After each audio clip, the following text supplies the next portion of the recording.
श्याम मानव channel को आपका समर्थन देने के लिए चैनल को जरूर सब्सक्राइब करें। चैनल के नोटिफिकेशन पाने के लिए बेल आइकन भी दबाएं। कुंदन इनका सवाल है कि गांधी जी ने टेक्नोलॉजी का विरोध किया। गांधी जी ने इस देश में टेक्नोलॉजी नहीं आने दी और देश इस कारण बहुत पिछड़ा। वो एक पुराण मतवादी घिसे पिटे विचारों वाले व्यक्ति थे, उस कारण देश का बहुत नुकसान हुआ। अभी ये धारणा आपके मन में जो निर्माण की गई, उसके लिए मैं आपको दोष नहीं दूंगा। टेक्नोलॉजी का मतलब क्या है? टेक्नोलॉजी का जो इजाद हुआ उसका उपयोग कैसा हुआ, यह सब हमको समझना पड़ेगा। अभी गांधी जी चरखा चलाते थे, सूत काटने की बात करते थे। यह गांधी जी को आवश्यकता क्यों लगी, इस बारे में आपने कभी सोचा है? सबसे पहले अपने मन में यह तय कीजिए कि भारत यानी क्या। भारत यानी हम मध्यम वर्गीय 10 लोग और अंबानी जैसे कुछ अमीर लोग। यह अगर आपका भारत है तो फिर आप इस ढंग से सोच ही नहीं सकते। भारत यानी इस देश के सभी लोग, इस देश का जो गरीब तबका है उसको भी सम्मान से जीने का अधिकार मिलना चाहिए। किसी के सामने हाथ फैलाने की आवश्यकता नहीं होनी चाहिए। उसके साथ में उसके उपजीविका प्राप्त करने का साधन होना चाहिए और हर व्यक्ति अपने अनुसार, अपनी ताकत के अनुसार काम करे और इज्जत से जिए। ऐसी अगर व्यवस्था आप भारत में चाहते हो तो हमको भारत की विशेषता समझनी पड़ेगी। मैंने अभी आपके सामने कहा और बहुत विस्तार से मैं जब रमेश चंद्र दत्त की किताब के बारे में आपसे कहूंगा तब बहुत बारीकी आपके सामने रखूंगा। इस देश में अगर गांधी जी का आंदोलन अंग्रेज शासन आने के पहले होता तो उनको चरखा चलाने की आवश्यकता ही नहीं थी, क्योंकि इस देश में गांव-गांव में लोग सूत काटते थे और कपड़ा बुनते थे। शायद ही कोई ऐसा गांव होगा कि जो गांव बड़ा है, जिस गांव की जनसंख्या 2-3 हजार के ऊपर है और वहां पर कपड़ा बुनने वाला कोई व्यक्ति नहीं है। यह हमारे देश की व्यवस्था थी। अंग्रेजों ने सबसे पहले हमारे देश की यह अर्थव्यवस्था को खत्म किया, अनजाने में नहीं, जानबूझकर किया। यह देश की गांव-गांव की जो व्यवस्था थी उन्होंने वो खत्म की। परिणाम ऐसा हुआ कि यहां की अर्थव्यवस्था में अलग अलग जो उत्पाद होते थे वो सभी उत्पाद धीरे धीरे बंद हो गए। यानी कहने का मतलब, जैसे ही हमारे यंत्र बढ़े तो पहले तो यहां पे कपास का उत्पादन बढ़ाने की कोशिश की अंग्रेजों ने, क्योंकि उनको पूरे दुनिया को कपड़ा पहुंचाना था। मिल्स तो थे मैनचेस्टर में, यहां से कपास भेजते थे। उसके लिए रेलवे पैदा की गई, वहां मिल में कपड़ा बने और भारत में बेचने को आए, और गांव का कपड़ा सस्ता होगा तो कैसा चलेगा। इसलिए उन्होंने गांव के कपड़े को पूरे प्लानिंग के साथ में खत्म किया। गांव का कपड़ा बुनने वाला जो था वो बेकार हुआ। आप देखिए, गांव में तेल बनता था, गांव में कुम्हार था, अलग अलग बर्तन बनाता था मिट्टी के, बाकी बर्तन बनाने वाले भी कारीगर थे, लोहे का काम करने वाले कारीगर थे। धीरे धीरे ये पूरी गांव की व्यवस्था हमने उद्ध्वस्त कर डाली। 5000 सालों में अलग अलग आक्रमण करने वाले लोग जो हमारा बिगाड़ नहीं सके भारत का, वो अंग्रेजों ने केवल 100-150 सालों में पूरी तरह से इस देश की अर्थव्यवस्था को खत्म किया। ये आप पहले समझिए। इसलिए मैंने पहले कहा कि विकास किसका? मुझ जैसे, तुम जैसे 10% मध्यम वर्गीय का विकास यानी भारत का विकास अगर आप मानते हो तो भारत के बारे में आप बोलते नहीं हो। फिर आपका इंडिया अलग है, गांधी का भारत अलग है। शरद जोशी ने इसको बहुत अच्छे ढंग से डिफाइन किया। ये कुछ कैपिटलिस्ट, कई गुना जिनकी संपत्ति बढ़ी, ये सभी नंबर्स आप तक उपलब्ध है, और हम जैसे 20% अब बने हैं मध्यम वर्गीय, इनका बहुत विकास हुआ। हमारे पगार बढ़े, लाखों में हमको पगार मिलते गए। और इसी समय देहातों की क्या अवस्था है? ये क्यों पैदा हुए? तो पहला सवाल, टेक्नोलॉजी इंसान के लिए है कि इंसान टेक्नोलॉजी के लिए है? ये पहला सवाल आप पूछिए अपने आप से। चरखा क्या था? चरखे में विकास किया गया, उसका अंबर चरखा बनाया गया। चरखा यही पहली टेक्नोलॉजी है और अंबर चरखा उसके आगे की टेक्नोलॉजी है। गांधी कभी भी टेक्नोलॉजी के खिलाफ नहीं थे। गांधी जी के पायखाने हैं, संडास, वो भी टेक्नोलॉजी की इजाद है। कम पानी में स्वच्छ संडास का उपयोग किया जाए। भारत में लोग तो बाहर बैठते थे, उसके कारण क्या होता है उसका वर्णन करने की आवश्यकता नहीं है। तो वो टेक्नोलॉजी के बिल्कुल खिलाफ नहीं थे।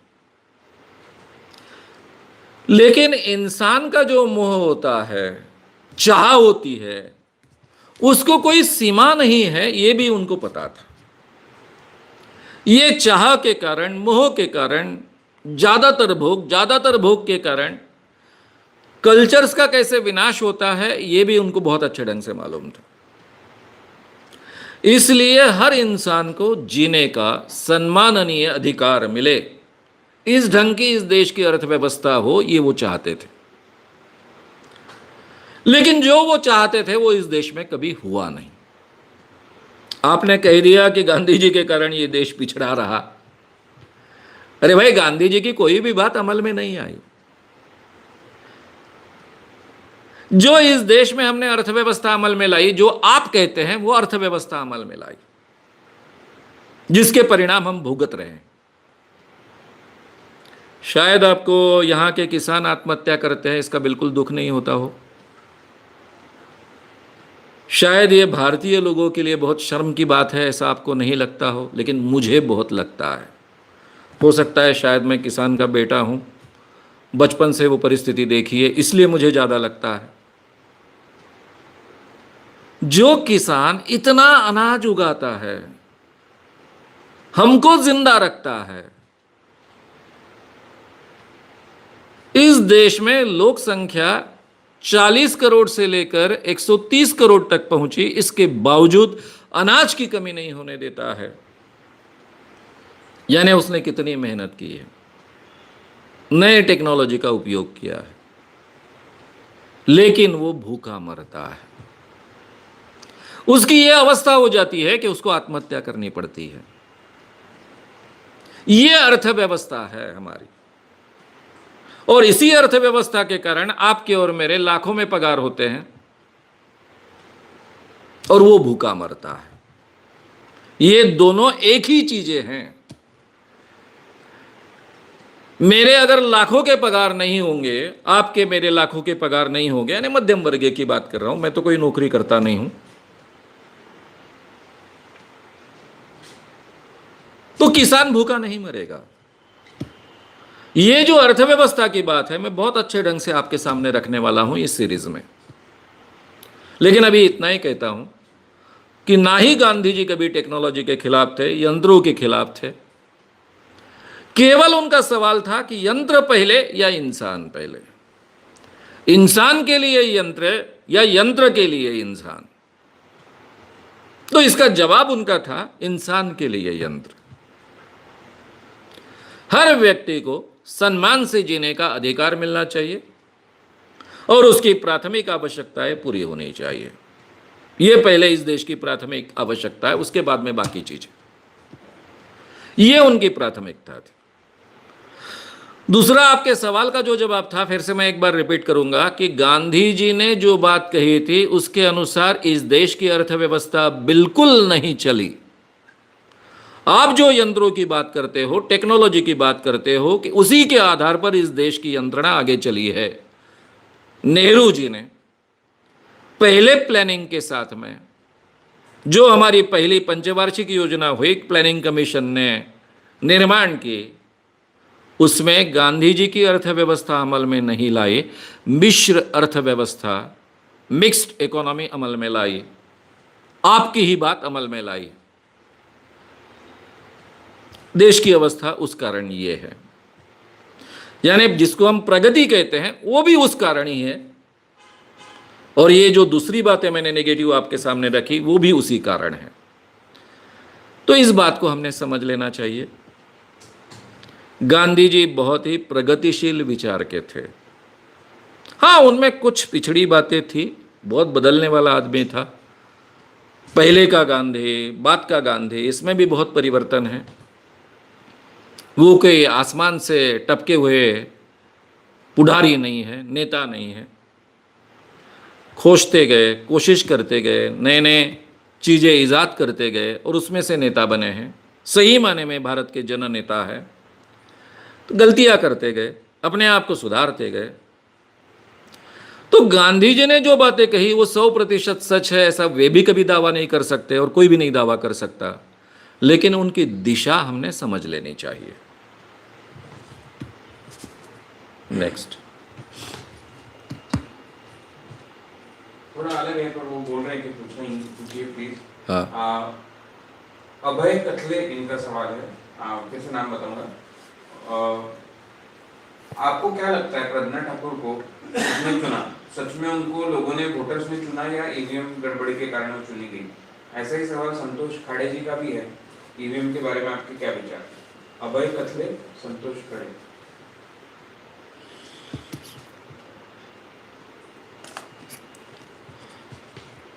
अभय कथले और संतोष खड़े,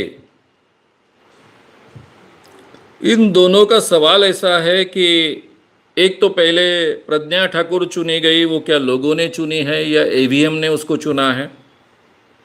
और ईवीएम के बारे में आपका क्या विचार है? अब मित्रों, मैं तो अभी गांधी के सीरीज के बारे में आपके साथ बात कर रहा हूं।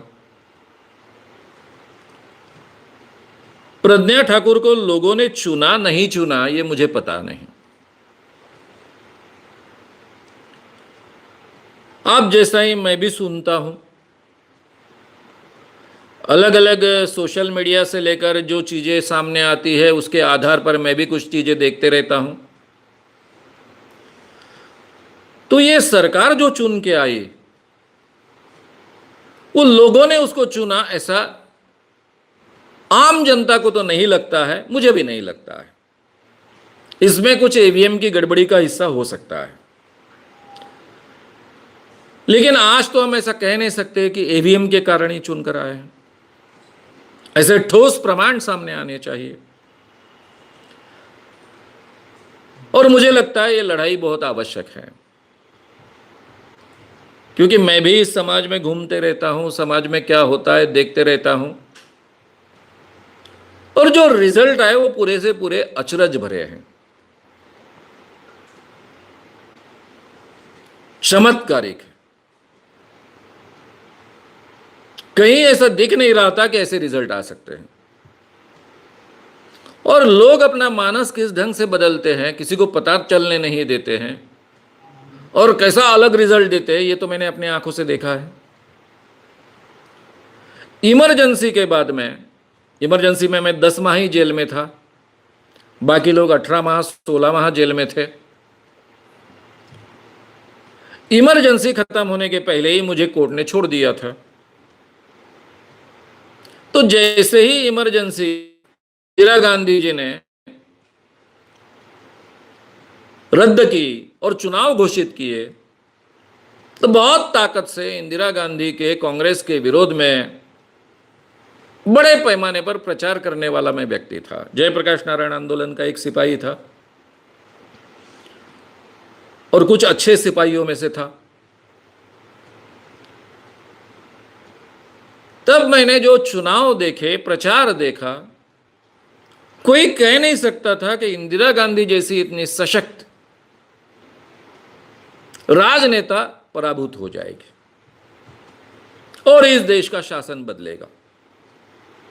लोगों ने चुपके से वोट दिए, लेकिन तब अचरज नहीं हुआ, धक्का नहीं पहुंचा, क्योंकि यह मानस लोगों में दिखता था।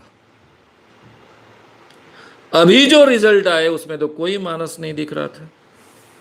तो ये ईवीएम का चमत्कार हो भी सकता है, लेकिन उसके ठोस प्रमाण सामने आने चाहिए।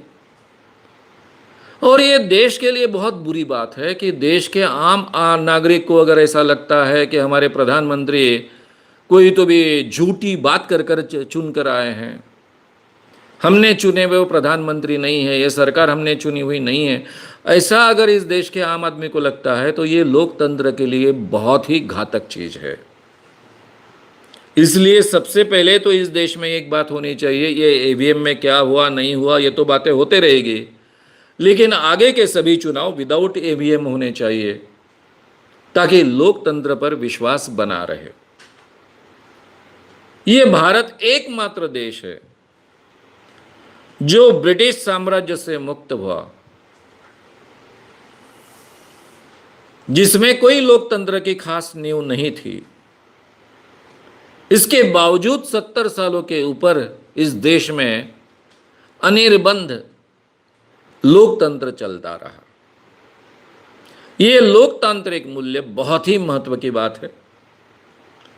हजारों सालों की मेहनत के बाद या फिर अनायास हमें प्राप्त हुआ है। गांधी जी के आंदोलनों का इसमें बहुत बड़ा हिस्सा है, जिस कारण ये लोकतंत्र की नींव पूरे देश में पनप सकी। ये लोकतंत्र कायम रहे, ये बहुत आवश्यक चीज है। और कम से कम इसके लिए ईवीएम में गड़बड़ी नहीं है, ये आत्मविश्वास लोगों में चाहिए। इसलिए आगे के चुनाव ईवीएम के बिना हो, बैलेट पेपर से हो, ये तो मुझे लगता है लोकतंत्र के लिए बहुत ही आवश्यक चीज है। बाकी जब ये इन चीज़ों के प्रमाण सामने आएंगे तब बहुत ठोस तरीके से मैं आपके सामने बात रखूंगा। कोई भी केवल आधी अधूरी बात के आधार पर कोई भी बात करना ठीक नहीं होगा, इसलिए मुझे लगता है यहाँ तक ठीक है, इसके आगे बोलने की अभी ज़रूरत नहीं है। नेक्स्ट।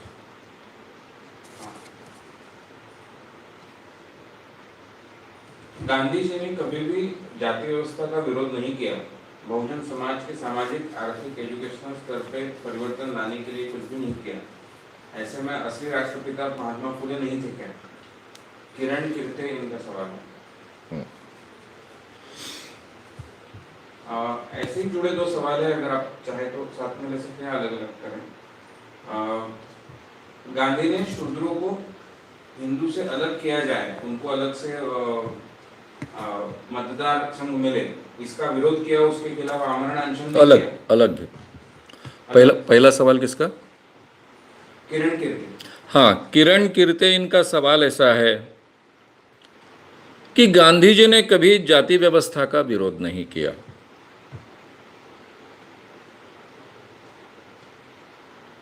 फुले जी ने वो किया, तो उनको क्यों राष्ट्रपिता माना जाए?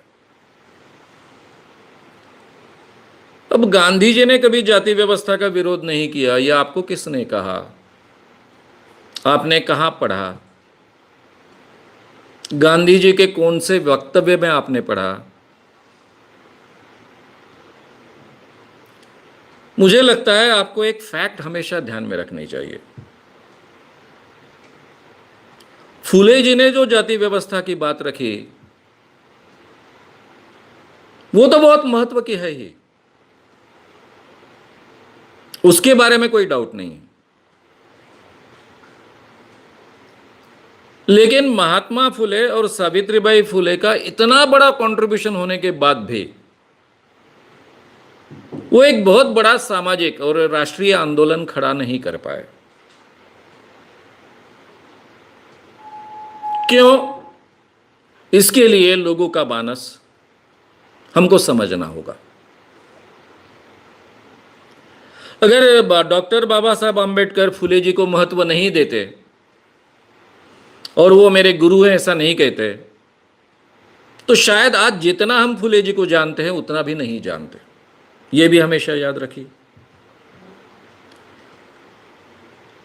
आप एक बात को हमेशा भूल जाते हो, गांधी जी पूरे देश के नेता थे।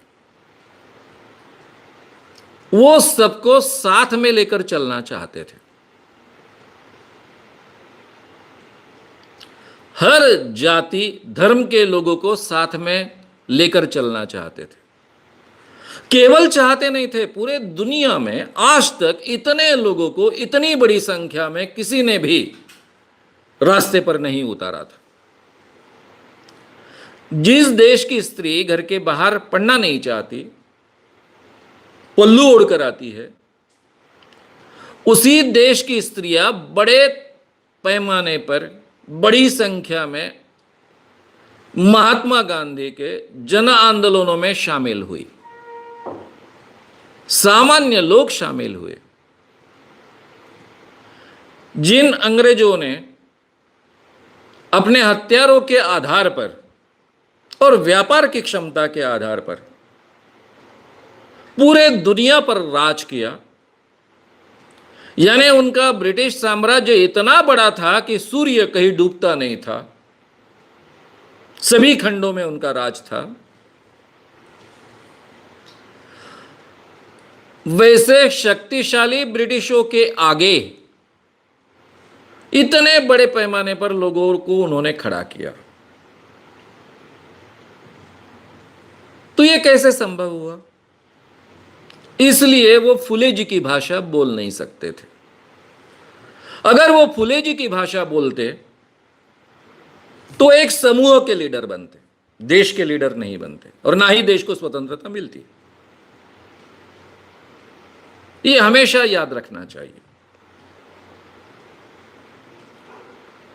प्रैक्टिकली उन्होंने जीवन में क्या किया जाति व्यवस्था तोड़ने के लिए? वो जाति व्यवस्था नहीं मानते थे, हमेशा याद रखिए। गांधी जी उन दिनों के नेता है जिन दिनों में अस्पृश्यता जीवन का अनिवार्य भाग था। अस्पृश्यता जीवन का हिस्सा था।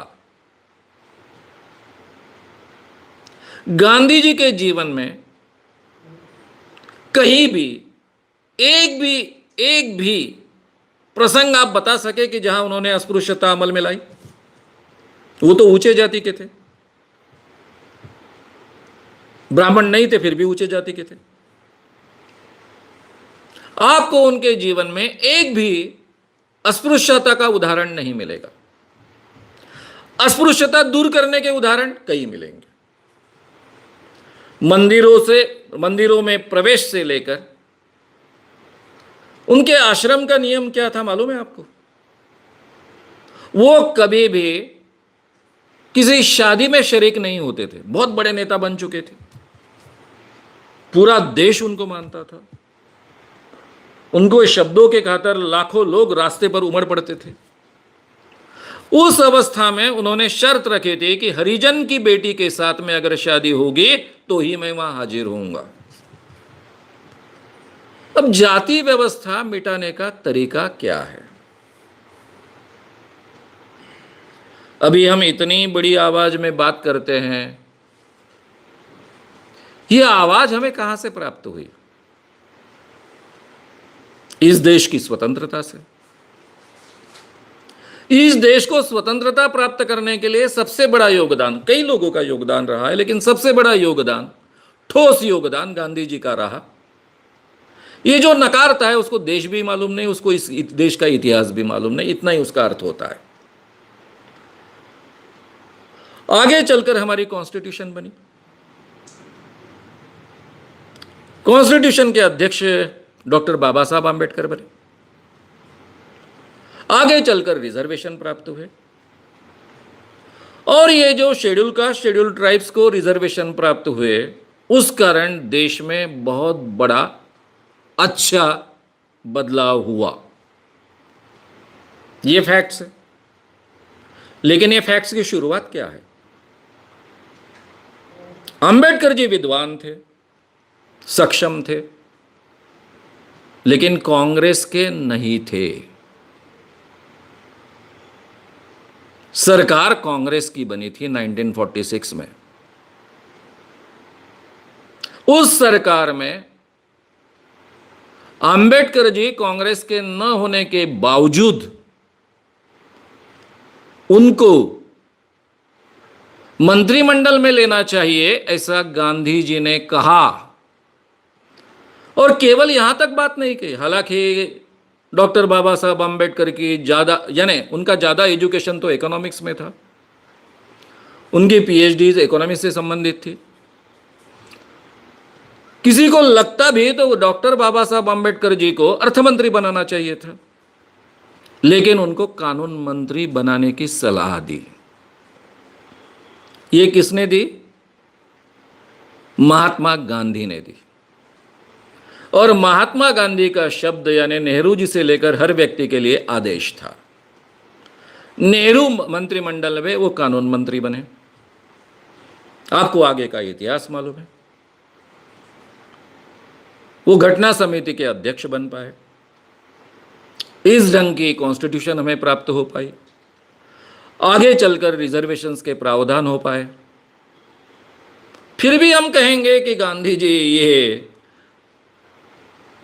जाति व्यवस्था दूर करने वाले व्यक्ति नहीं थे, जाति मानने वाले व्यक्ति थे। तो अंबेडकर जी मंत्रिमंडल में कहां से आए? क्यों आए? कांग्रेस की मजबूरी थी, कांग्रेस के पास लोगों की कमी थी। क्योंकि गांधी जी जानते थे यहां का जो पिछड़ा तबका है, चाहे वो स्त्रियों का हो, चाहे वो जिनको निचली जातियां समझी जाती है वो हो, उनको सबसे अच्छा न्याय अंबेडकर जी दे सकते हैं। ये वो बहुत अच्छे ढंग से जानते थे। इसलिए अंबेडकर जी का नाम उन्होंने सुझाया। और अंबेडकर जी ने भी वो प्रतिष्ठा का विषय नहीं बनाया कि मैं क्यों गांधी जी के कहने पर जाऊं,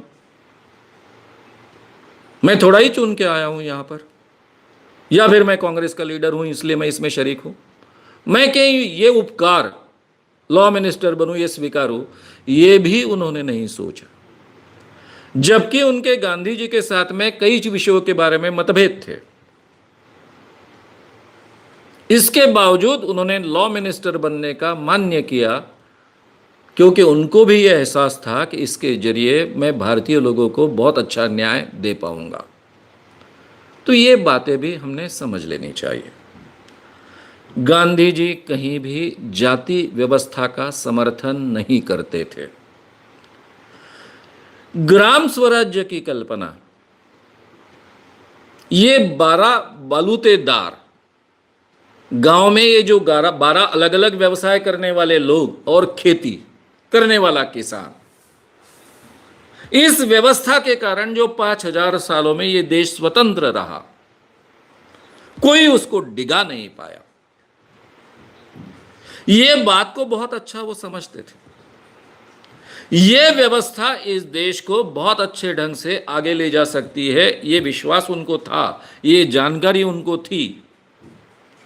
लेकिन इसमें की जो जाति व्यवस्था है वो अच्छी नहीं है, वो दूर होनी चाहिए, ये भी वो बार बार अपने लेखों में कहते थे। अस्पृश्यता तो ये सबसे बुरी चीज है, इसके बारे में उन्होंने काफी बार लिख कर रखा है। और लिखना बात अलग होती है, उसको मैं कम महत्व देता हूं। उन्होंने अपने जीवन में कभी भी जातिगत व्यवस्था को महत्व नहीं दिया, अस्पृश्यता अपने जीवन में अमल में नहीं लाई। उल्टी शर्त रखी कि मैं केवल हरिजन की बेटी के साथ में अगर अंतर जातीय विवाह होगा तो केवल उसी शादी में मैं शरीक होऊंगा, बाकी और किसी शादी में शरीक नहीं होऊंगा। ये तो उन्होंने इस बात को प्रोत्साहन दिया। तो थोड़ा हम राइट एंगल में समझे, किसी भी व्यक्ति को समझने के लिए उसकी तरफ थोड़ा खुले विचारों से देखे, उसके कार्यकलाप, वो क्या कहता है, उसके विचार अच्छे ढंग से समझ ले। मैं जानता हूं कि ये सब वातावरण जिस ढंग से लोग कहते हैं, इस कारण हमारे मन में ये शंकाएं पैदा हुई हैं, इसलिए मैं आपको दोष नहीं देता हूं, लेकिन वास्तविकता अलग है। और नेक्स्ट, सेकंड पार्ट में बोल रहा था वो, हाँ बोलो। गांधी जी ने शूद्रों को हिंदू से अलग किए जाने की जो कोशिश की है, उनका अलग मतदार समूह बनना, उसका विरोध किया और उनको अलग से वोट का अधिकार ना मिले, इसके लिए आमरण अनशन किया था। फिर आपको ये क्यों नहीं लगता कि गांधी जातिवाद और धर्मवाद से ग्रसित आदमी? कुंदन कुंदन कुंदन कुंदन इनका सवाल है कि गांधी जी ने शूद्रों के वोटों के अधिकार। एक और सवाल है, शायद जोड़ सकते हैं तो, गांधी जी के मनुवाद के बारे में क्या विचार? किशोर स्वराज बात मत। कुंदन जी का सवाल है कि गांधी जी शूद्रों के वोटों के अधिकार के विरोध में थे, इसीलिए उन्होंने अंबेडकर जी के खिलाफ अनशन किया था। ये जो पुणे करार नाम की चीज है, उसके बारे में बहुत मैं विस्तार से एक वीडियो बनाऊंगा, क्योंकि वो 10-15 मिनट में रखने वाली बात नहीं। उसके बारे में इतनी गलत सलत बातें आप तक पहुंचाई हैं और डेलिबरेटली पहुंचाई हैं, यानी अनजाने में नहीं हुआ है, डेलिबरेटली ये द्वेष फैलाने के लिए यानी आप तक पहुंचाई गई बातें हैं। तो उसके बारे में मैं बहुत विस्तार से कहूंगा। अब उसमें केवल 2 महत्व की बातें हैं। गांधी जी ने शूद्रों के वोटिंग को अगर विरोध किया, यह बात सच होती तो शूद्रों को वोट कहां से मिलता, वोटिंग का अधिकार कहां से मिलता,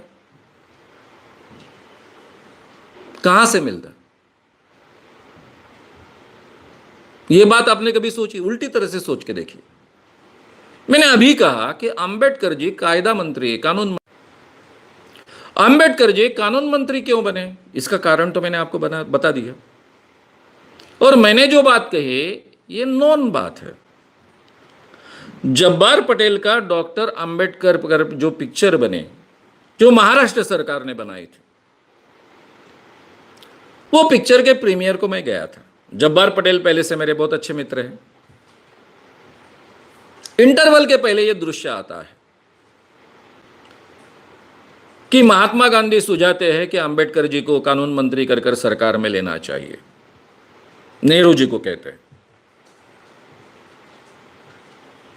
इंटरवल में उनकी मेरी मुलाकात होने के बाद मैंने उनका अभिनंदन किया, जब्बार जी।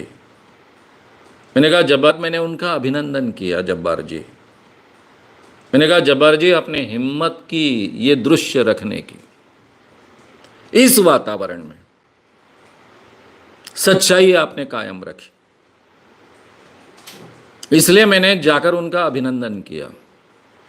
उन्होंने कहा भी कि मैं इसके लिए बहुत आग्रही था, मुझे ये जो वातावरण है उस वातावरण को बढ़ावा नहीं देना था। गांधी वर्सेस अंबेडकर, अंबेडकर के शत्रु थे गांधी। अंबेडकर जी के मन में गांधी जी के बारे में कितना प्रेम था, इसके बारे में चर्चा हो सकती है, लेकिन गांधी जी अंबेडकर जी को बहुत मानते थे, प्रेम करते थे, इसके बारे में कोई भी शंका के लिए भी स्थान नहीं है।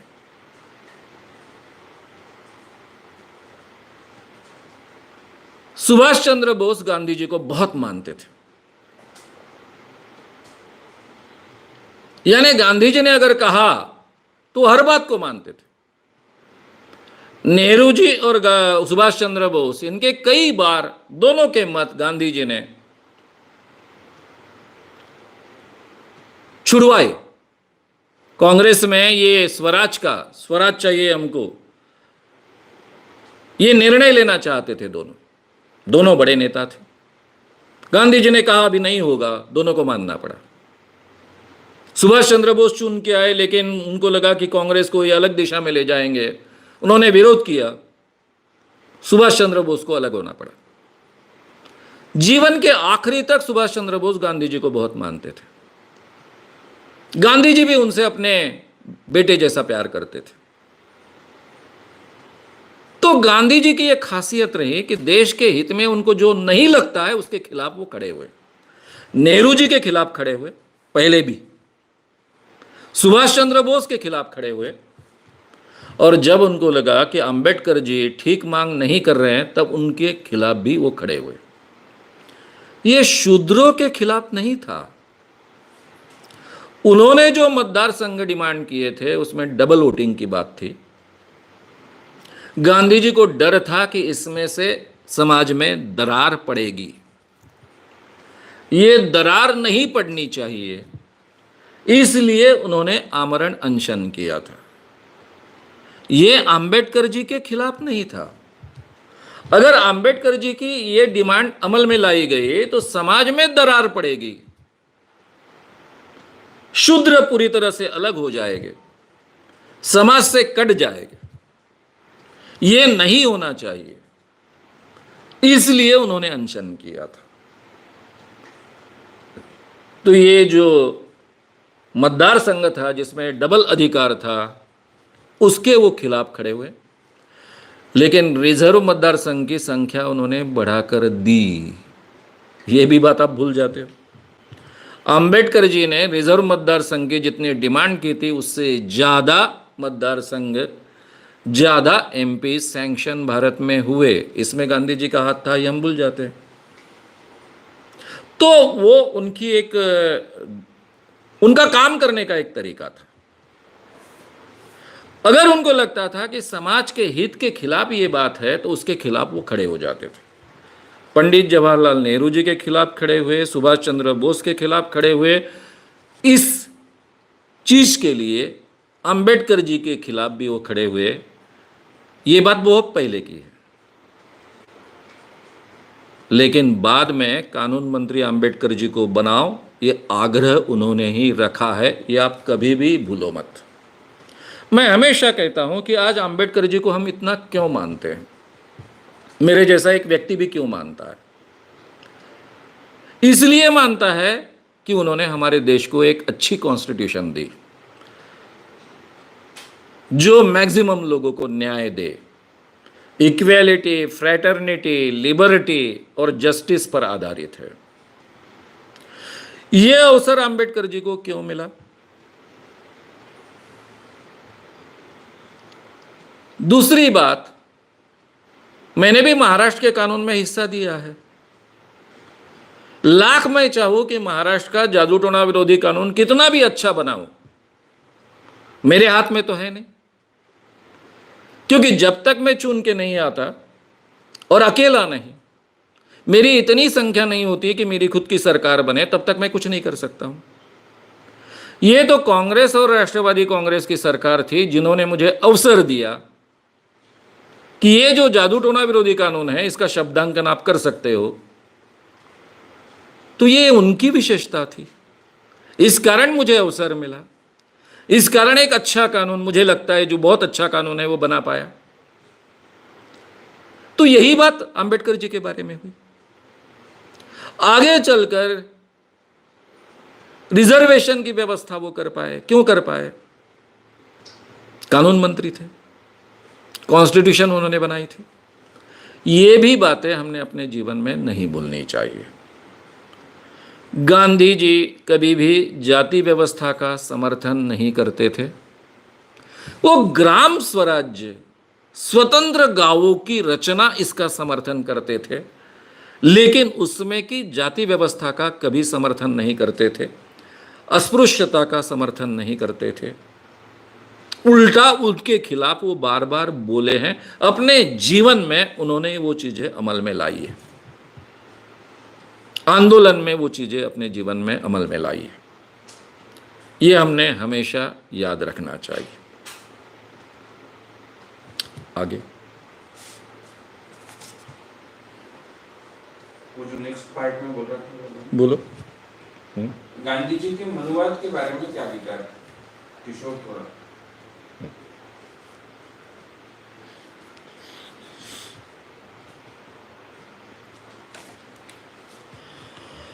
गांधी जी के मनुवाद के बारे में क्या विचार थे, ऐसा सवाल किशोर थोराट जी ने पूछा है। गांधी जी कई चीजों के बारे में चर्चा नहीं करते थे। वो अपने आप को सनातनी हिंदू कहते थे। वो गाय को भी बहुत मानते थे। गाय की रक्षा करनी चाहिए ऐसा कहते थे। लेकिन ये बात कहते वक्त ये भी कहते थे कि गाय ये उपयुक्त पशु है, जो कि हालांकि सावरकर जी का वाक्य कर कर हम जानते हैं, क्योंकि हमारे भारत की जो खेती है वो बैलों पर निर्भर है। गाय बैलों को जन्म देती है, दूध देती है, इसलिए मेरे लिए गाय बहुत महत्व की है, ऐसा वो कहते थे। लेकिन उन्होंने अपने यही हिंद स्वराज्य में लिखा है, मुसलमान गाय खाते हैं, तो एक सनातनी हिंदू होने के नाते मैंने क्या करना चाहिए? तो मैंने इस मुस्लिम भाई को समझाना चाहिए कि भाई गाय का महत्व क्या है। तुमको खाना ही है तो दूसरी चीजें खाओ, गाय को मत खाओ। क्योंकि हम खेती करते हैं, आप भी खेती करते हो, बैल मिलता है, दूध मिलता है। लेकिन वो अगर अपनी बात पर अड़ा रहा, उसको बार बार समझाने के बाद भी वो गाय को काट कर खाता है, तो क्या मैंने उसको मारना चाहिए? ये खुद सवाल वो उठाते हैं। और फिर कहते हैं कि अगर मेरे सामने दो ही पर्याय हो गए कि गाय को बचाने के लिए मैंने मुस्लिम को मारना चाहिए, तो मैं मुस्लिम को नहीं मारूंगा। मैं कहूंगा कि ठीक है, गाय को नहीं मरने दूंगा, तुम मुझे मारो और उसके बाद में गाय को मारो। मैं अपना बलिदान देने के लिए तैयार होऊंगा, लेकिन गाय को बचाने के लिए मैं किसी इंसान को नहीं मारूंगा। अब ये उनकी विचारधारा रही है। आप इसको बहुत ही गई गुजरी विचारधारा कह सकते हो, एकदम से पुरानी विचारधारा कह सकते हो। लेकिन भारत की कृषि व्यवस्था और बैल, ये अर्थशास्त्र जो है, ये जिनको बहुत अच्छे ढंग से मालूम है, वो इसका महत्व समझ सकते हैं। उन्होंने गाय पवित्र, गाय के पेट में इतने भगवान, 33 करोड़ वगैरह, इसकी बात कभी अपनी जिंदगी में नहीं की। मनु के बारे में उन्होंने कुछ भी नहीं कहा। मनुस्मृति के बारे में उन्होंने कुछ भी व्यक्त नहीं किया। उन्होंने कई चीजों के बारे में नहीं कहा। मैंने फिर से कहा कि उनको पूरे देश का नेतृत्व करना था। सब जाति जमाती के लोगों को साथ में लेकर चलना था। इतना बड़ा जन आंदोलन खड़ा करना था कि जो ब्रिटिश एम्पायर पूरे दुनिया में जहां सूरज नहीं डूबता, उनके खिलाफ उनको लड़ाई करनी थी। ये लड़ाई शस्त्रों के आधार पर नहीं हो सकती, ये तो उनको बहुत अच्छे ढंग से समझ में आ गया था। वो प्रयोग ऑलरेडी अफ्रीका में सिद्ध हो चुका था। और इसलिए सब लोगों को साथ में लेकर अगर चलना है, तो आम आदमी दुखे नहीं, साथ में आए, ये वातावरण तैयार करना होता है। ये हमेशा याद रखिए। जननेता की कुछ मर्यादाएं होती हैं। जो ह्यूमैनिटी के लिए आवश्यक बातें हैं, वो बातें उन्होंने बहुत ही आग्रह से कही। अस्पृश्यता का जाहिर तरीके से निषेध किया। अस्पृश्यता अपने कार्यकर्ता, अपने साथी कोई भी अमल में ना लाए, इसके लिए वो आग्रही रहे। जबकि अस्पृश्यता आम बात थी उन दिनों में भी, उन्होंने अपने जीवन में तो छोड़िए, अपने किसी साथी के जीवन में भी अमल में नहीं आने दी। जातिगत भेद उन्होंने अपने जीवन में नहीं किया। लेकिन जाति भेद मिटने चाहिए, इसलिए अंतर जातीय विवाह ही हो सकते हैं, दूसरा कोई तरीका नहीं है। इसलिए उसको हरिजनों के बेटियों के साथ में शादी को प्रोत्साहित किया और इतने व्यस्त होने के बावजूद ऐसे शादियों में मैं हाजिर रहूंगा, ऐसा केवल कहा नहीं तो हाजिर भी रहे। तो ये कृति में भी उन्होंने लाया है। दो तरह के नेता होते हैं, एक जो समाज में बड़ी मूवमेंट खड़ी नहीं कर पाते हैं लेकिन बहुत ताकत से अपने विचार रख सकते हैं, क्योंकि लोगों पर उसका क्या परिणाम होगा उनको चिंता नहीं होती है। और दूसरे एक जननेता होते हैं जिनको सबको साथ में लेकर चलना होता है, मैक्सिमम लोगों को साथ में लेकर चलना होता है। वो हर बात पर अपना मत व्यक्त नहीं करते, लेकिन उनकी कृति से, उनके विचारों से दिशा स्पष्ट होती है। महात्मा गांधी के कोई भी विचार में, खास कर 1905 के बाद, 1905 के पहले के गांधी अलग थे। 1895 के पहले के गांधी तो बहुत ही अलग थे। अफ्रीका में जाने के पहले के गांधी वो बहुत सामान्य व्यक्ति थे, सामान्य विचार रखने वाले एक टिपिकल हिंदू व्यक्ति थे। वो बदलते गए। 1905 के बाद आप उनके कोई भी विचारों में, वो लगातार लिखते आए हैं, हर हफ्ते लिखते आए हैं, बोलते आए हैं। उनके कहीं भी बोलने में, लिखने में आपको चातुर्वर्ण्य का समर्थन नहीं दिखेगा, जाति व्यवस्था का समर्थन नहीं दिखेगा। वो जब भी बोलते हैं ग्राम स्वराज्य के बारे में, तब अर्थव्यवस्था, देहात की अर्थव्यवस्था है उसके बारे में बोलते हैं। अब मैंने ये बात तो आपके सामने रखी है। तो मनुवाद का समर्थन गांधी करते थे। अगर हम ऐसा करेंगे तो हम गांधी पर बहुत गलत आरोप कर रहे हैं। सबसे बड़ी लड़ाई तो उन्होंने मनुवाद के खिलाफ की है। गांधी के आंदोलन में जितने शूद्र लोग शामिल हुए, उतने शूद्र लोग आज तक भारत के इतिहास में किसी शूद्र नेता के भी आंदोलन में शामिल नहीं हुए। यह हमेशा याद रखिए आप। गांधी के आंदोलन में केवल ऊंची जातियां सम्मिलित नहीं थी, आम शूद्र आदमी उसमें सम्मिलित था, इसीलिए वो जन आंदोलन था। स्त्रियां थी बड़े पैमाने पर। तो आदमी कृति करने वाला था, कम बोलता था, लोगों को कम से कम दुख पहुंचाकर सबको साथ में लेकर चलना उनकी आवश्यकता भी थी और उनके काम का तरीका भी था। इस बात को हमने समझना चाहिए।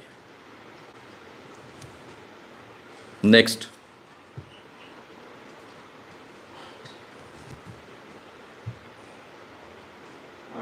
जब आप नेहरू पर बात कर रहे थे कभी कभी, तो आपने मिक्स्ड इकोनॉमी से इंडिया कैसे डेवलप हुआ ये बातें की, ये कहा। आज जब गांधी पे बोल रहे हैं तो मिक्स्ड इकोनॉमी से इंडिया कैसे पिछड़ गया या इकोनॉमी से कैसे भारत का नुकसान हुआ ये बोल रहे हैं। तो अब हम इस पे क्या समझे? कुंदन इन्होंने सवाल पूछा है कि आप जब पहले नेहरू पर बोल रहे थे तब मिक्स्ड इकोनॉमी से इस देश का कैसा भला हुआ, देश का कैसा विकास हुआ, ये बातें आपने रखी।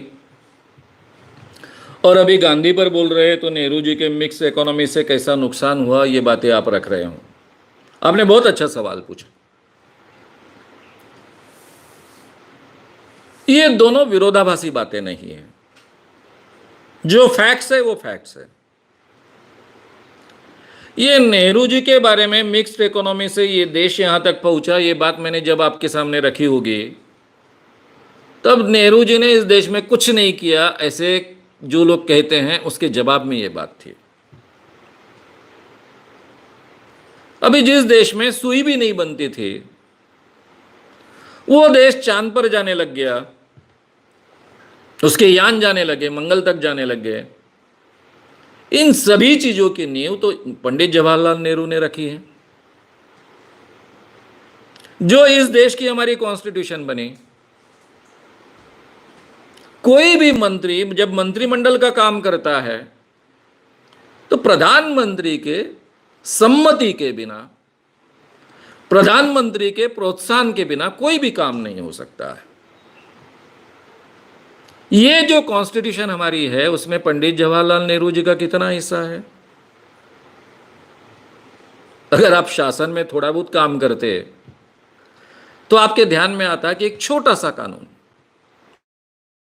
अब ये कानून जो जादू टोना विरोधी कानून के लिए मैं महाराष्ट्र में प्रयास कर रहा था, इसलिए मुझे मालूम है, जब तक मुख्यमंत्री चाहते नहीं, 100% सपोर्ट खड़ा नहीं करते, तब तक एक छोटी सी भी बात उस सरकार में हो नहीं सकती।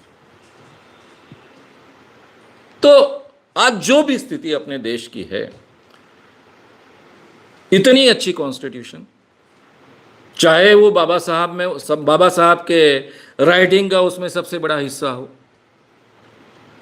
इस देश के अलग अलग वैज्ञानिक संस्थान, इस देश का लोकतंत्र, अंदर बाहर से वो लोकतांत्रिक थे, इतने लोकप्रिय थे कि उनको किसी बात का डर नहीं लगता था, विरोधी मत का भी डर नहीं लगता था।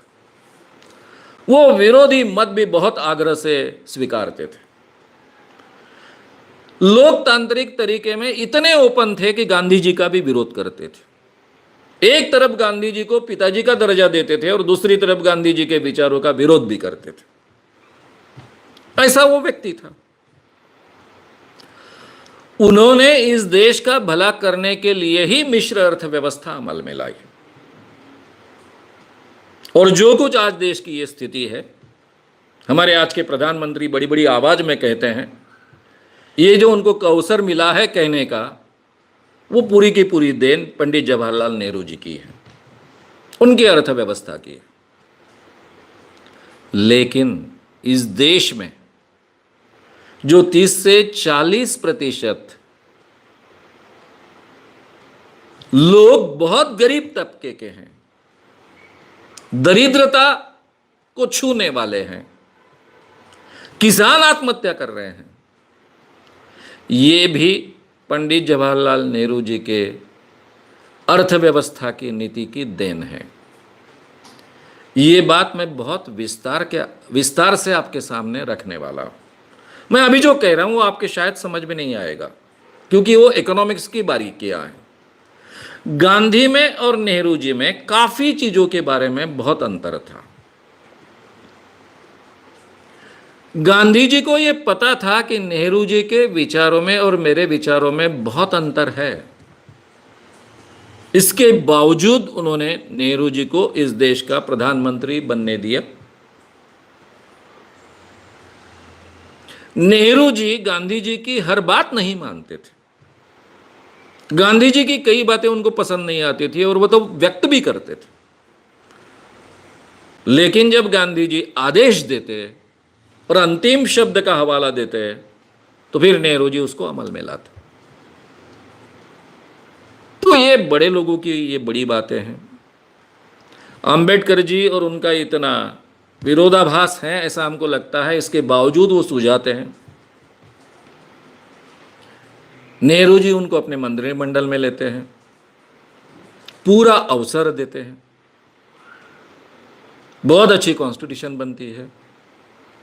ये लोग केवल अपने को क्या लगता है, मेरे विचार क्या है, यहां तक सीमित रहने वाले ये लोग नहीं हैं। ये लोग बहुत बड़ा दिल रखकर देश का विचार करने वाले लोग हैं। अब पंडित जवाहरलाल नेहरू और हमारे सरदार पटेल, इनमें भी मतों में काफी अंतर था, लेकिन फिर भी जिंदगी भर एक दूसरे के पूरक रहे, कभी एक दूसरे को काटे नहीं, जितने साल साथ में रहे। तो इन लोगों की ये महानता थी।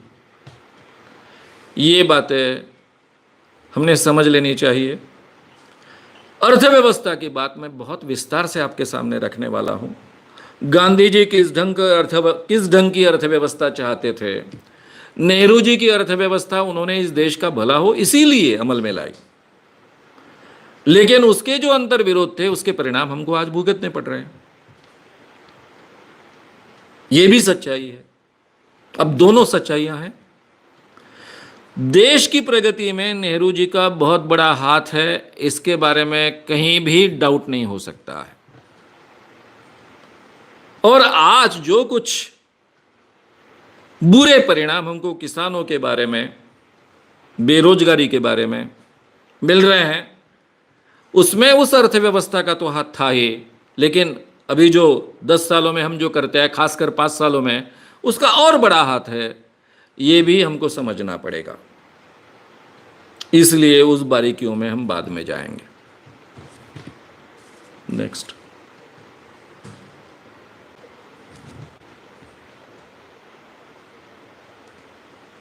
क्या गांधी जी और पंडित नेहरू सच में देश के विभाजन के लिए जिम्मेदार हैं?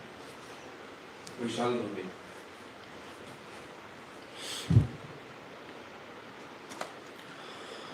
क्या गांधी जी और पंडित जवाहरलाल नेहरू ये दोनों देश के विभाजन के लिए जिम्मेदार है? ऐसा सवाल विशाल धोटे इन्होंने पूछा है। अभी मुझे तो संक्षिप्त में आपको जवाब देना है। विस्तार से एक स्वतंत्र इस विषय पर व्याख्यान रखना होगा। ये पार्टीशन क्यों हुआ, किस लिए हुआ, इसकी नींव किन्होंने डाली, ये क्या अपरिहार्य फेनोमेना था? लेकिन अभी मैं इतना ही आपसे कहूंगा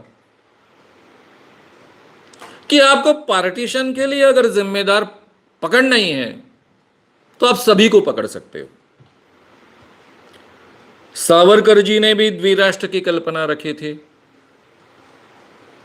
तब के आरएसएस वालों ने भी द्विराष्ट्र की कल्पना रखी थी, फिर अखंड भारत की भी बात करते थे। सरदार वल्लभ भाई पटेल से लेकर तो डॉक्टर बाबा साहब आंबेडकर तक सबने द्विराष्ट्र की अपरिहार्यता मान ली थी।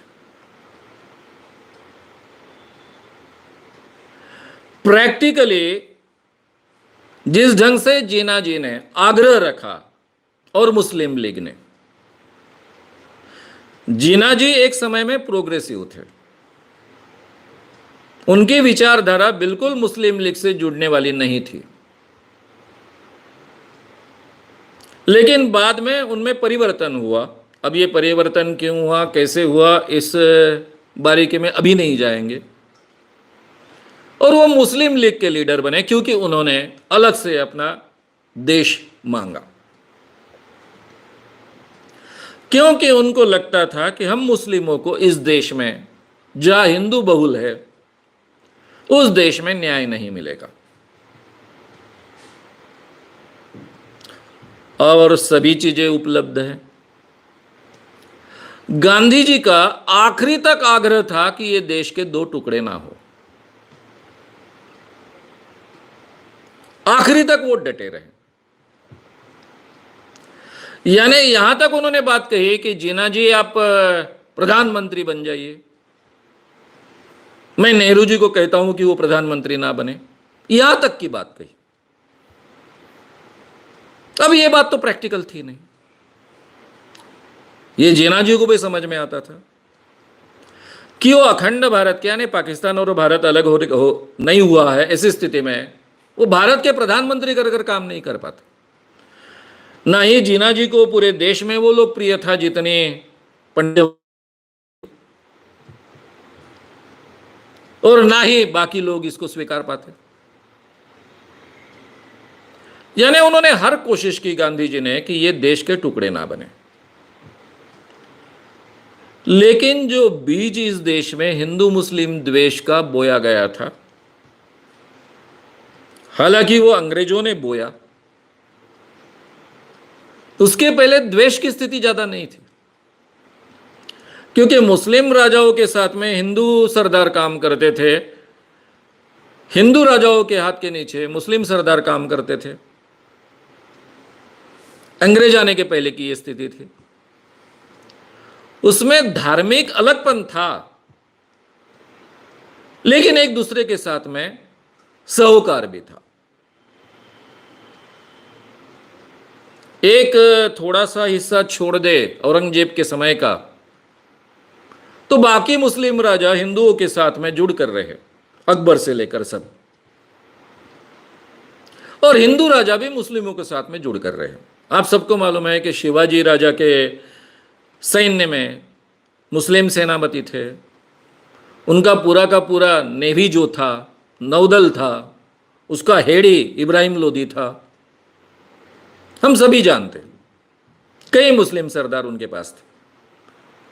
तो ये जो हिंदू मुस्लिम द्वेष पनपा अंग्रेजों के जमाने में, उनका एक नियम था डिवाइड एंड रूल का, और उसको हवा अलग अलग विचारों से मिली। एक तरफ मुस्लिम लीग के विचारों से मिली, दूसरी तरफ आरएसएस के विचारों से मिली, और पूरे देश में ऐसे दो हिस्से होते गए। ये खाई पाटने का बहुत प्रयास आखिरी क्षण तक गांधी जी करते रहे। पंडित जवाहरलाल नेहरू और सरदार पटेल उसमें साथ देते भी रहे।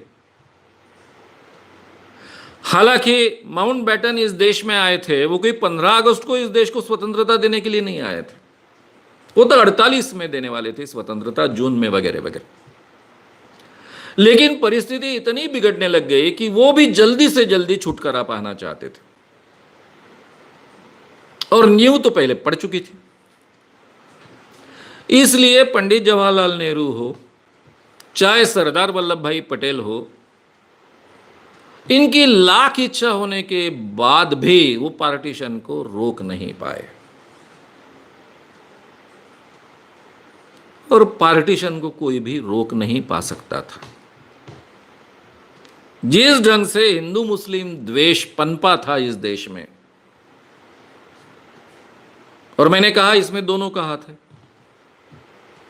अंग्रेजों ने तो उसकी नींव डाली, लेकिन उसको सही माने में बढ़ाने का काम मुस्लिम लीग ने किया और इधर आरएसएस ने किया,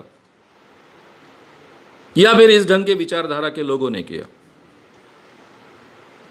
जिस ढंग से हिंदू मुस्लिम दंगे भड़कने शुरू हुए,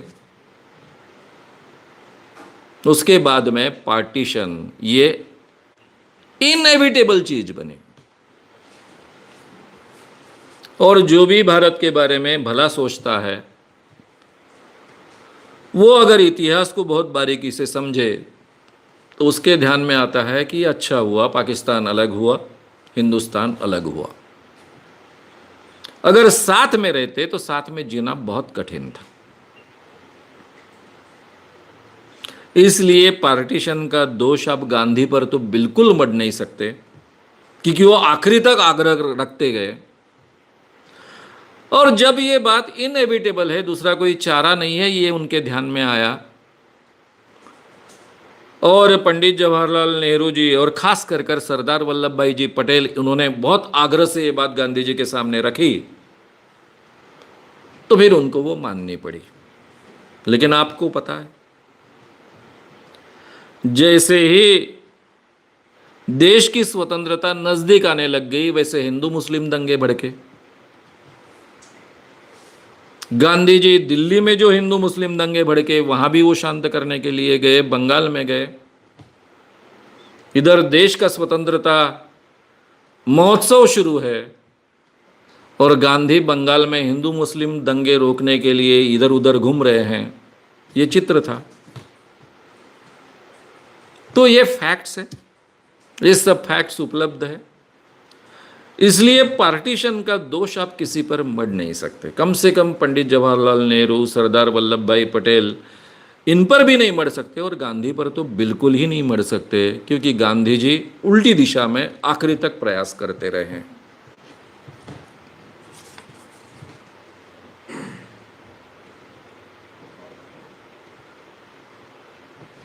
हम सिंधी कम्युनिटी से हैं, जिनको पार्टीशन के वक्त बहुत जिन्होंने खूब दिया है या बहुत तकलीफ सहन करनी पड़ी। तो मेरा सवाल ये है कि क्या कभी फ्यूचर में हमको हमारा गांव, हमारा सिंध वापस मिल पाए? इनका नाम नहीं है, चैनल का नाम बाबा हजूरी धाम दरबार ऐसे। बाबा हजूरी धाम दरबार, हिम्मतनगर, गुजरात। बाबा हुजूरी धाम दरबार, हिम्मतनगर, गुजरात, इस चैनल का एक सवाल है। उनका कहना ऐसा है कि हम सिंधी हैं, पार्टीशन के बाद में हमको बहुत कुछ सहना पड़ा, इस देश में आकर रहना पड़ा, तो क्या कभी हमारा सिंध हमें वापस मिल सकता है? पार्टीशन ये भारत में बहुत ही लहूलुहान करने वाली घटना है। लाखों लोग उसमें प्रभावित हुए, हजारों लोग मारे गए, पंजाबियों के भी हाल हुए, बंगालियों के भी हाल हुए, जो जो बॉर्डर के प्रांत थे उन सब के हाल हुए। कईयों के रिश्तेदार, हिंदुओं के रिश्तेदार गायब, मुस्लिमों के रिश्तेदार गायब, दोनों ने बहुत भुगता। यह मानवीयता पर का सबसे बड़ा कलंक है। आज भी हमारे जनगण मन में सिंध का नाम होता है, लेकिन सिंध भारत का हिस्सा नहीं है। पंजाब है, बंगाल है, लेकिन सिंध भारत का हिस्सा नहीं है। ये तो फैक्ट है। तो आपको जो महसूस होता है वो समझना आवश्यक है, समझने की कोशिश भी करते हैं। बहुत ही गहरे जख्म है, लेकिन उससे हमको उबरना पड़ेगा, बाहर आना पड़ेगा। और हम सिंध में पैदा हुए थे, इस बात को भूलना पड़ेगा। आज के जमाने में हम कोई भी देश का एक छोटा सा हिस्सा भी खींच नहीं सकते और अपने पास रख नहीं सकते, चाहे महान से महान शूर आदमी हो, घर में घुसकर ये करेंगे वो करेंगे बोलने वाला व्यक्ति, फिर भी छोटा सा भी दूसरे देश का हिस्सा हम अपने पास नहीं रख सकते। ये टोटल दुनिया की आज की स्थिति है। चाहे आप कितने भी बलशाली हो, अमेरिका जैसा देश इतना बलशाली है, लेकिन अफगानिस्तान में कुछ नहीं कर पाया, तहस नहस कर दिया। केवल इराक में कुछ नहीं कर पाया, तहस नहस केवल कर दिया। इसलिए हमने ये सोचने की भी आज के दिनों में आवश्यकता नहीं है कि कोई तो भी ऐसा एक आधा प्रधानमंत्री आएगा जो बहुत ताकतवर होगा और सिंध को खींचकर हमारे में शामिल कर लेगा। वो प्रधानमंत्री इस देश की 60 करोड़ आबादी को मार डालेगा, तभी ये कर पाएगा, तभी ये संभव है। यानी 130 करोड़ की आज की आबादी मैं कह रहा हूं, उसमें से 60 करोड़ तो मर जाएंगे, सिंध अगर भारत के साथ जोड़ना है तो ये तो संभव नहीं है, क्योंकि वो पाकिस्तान के हिस्से में है अभी। अब हो क्या सकता है ज्यादा से ज्यादा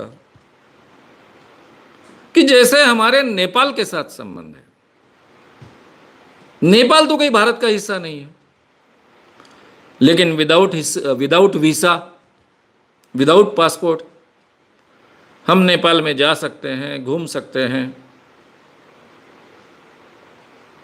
भूटान में जा सकते हैं, घूम सकते हैं विदाउट पासपोर्ट। नेपाल में और ज़्यादा छूट मिलती है, भूटान में थोड़ी कम छूट होती है, सरकार जहां अलाउ करे वहीं हमको जाने को मिलता है। तो इस ढंग के रिलेशन अगर पाकिस्तान के साथ में हम डेवलप कर पाए कल जाकर, अब चारा तो है नहीं, बहुत झगड़ते आए हैं, दोनों देशों का नुकसान होते आया है, पाकिस्तान का बहुत ज़्यादा नुकसान हुआ,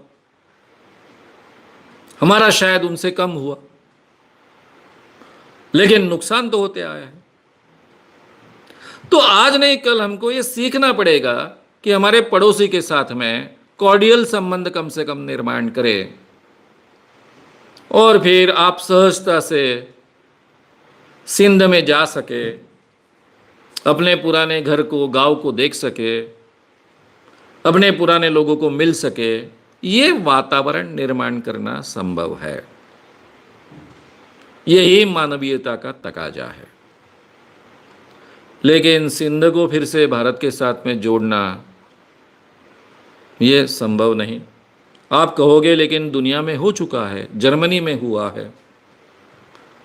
लेकिन जर्मनी में जो पश्चिम और पूर्व जर्मनी बने वो पॉलिटिकली बने थे, यानी एक रशिया के कब्जे में और दूसरा ब्रिटिशों के कब्जे में या फिर अमेरिका के कब्जे में। एक रशियन विचारधारा यानी कम्युनिस्ट विचारधारा और दूसरी कैपिटलिस्टिक विचारधारा या लोकतांत्रिक विचारधारा। इसके आधार पर उनका एक युद्ध के तह में विभाजन हुआ था। वहां ऐसी विभाजन की कोई नींव नहीं थी, इसलिए दो जर्मनी एक हो पाए, क्योंकि वो कृत्रिम विभाजन था। वो भारत और पाकिस्तान का विभाजन केवल पॉलिटिकल नहीं है, तो ये जो द्वेष के बीज बोए गए उसमें से निर्माण हुआ वो विभाजन है। इसलिए दोनों ने साथ में आना तो बहुत डिफिकल्ट है, लेकिन मित्रतापूर्ण जीना पॉसिबल है और उस दिशा में प्रयास होने चाहिए। ये आधुनिक जगत का तकाजा है। इतना हो सकता है। मुझे लगता है इससे और ज़्यादा बोलना संभव नहीं इस विषय पर।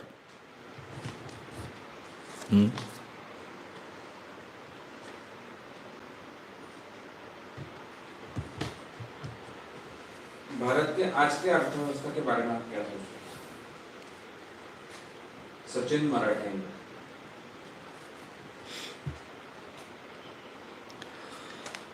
सचिन मराठे, इनका सवाल है कि भारत की आज की अर्थव्यवस्था के बारे में आप क्या सोचते हो। भारत की जो आज की अर्थव्यवस्था है, खास कर 90s के बाद हमने जो मुक्त अर्थव्यवस्था हमारे देश में स्वीकारी, उसके बाद में तो विषमता बढ़ने ही वाली थी, जिसको काफी हद तक पंडित जवाहरलाल नेहरू जी ने जो मिश्र अर्थव्यवस्था इस देश में अमल में लाने की कोशिश की, उसके कारण हम रोक पाए थे। खुली अर्थव्यवस्था में जो लोग पहले से बड़े हैं, अमीर है वो और अमीर बनने वाले हैं, जो गरीब है वो और गरीब बनने वाले हैं, ये तो स्पष्ट था और उसी दिशा में हम प्रयास करते गए।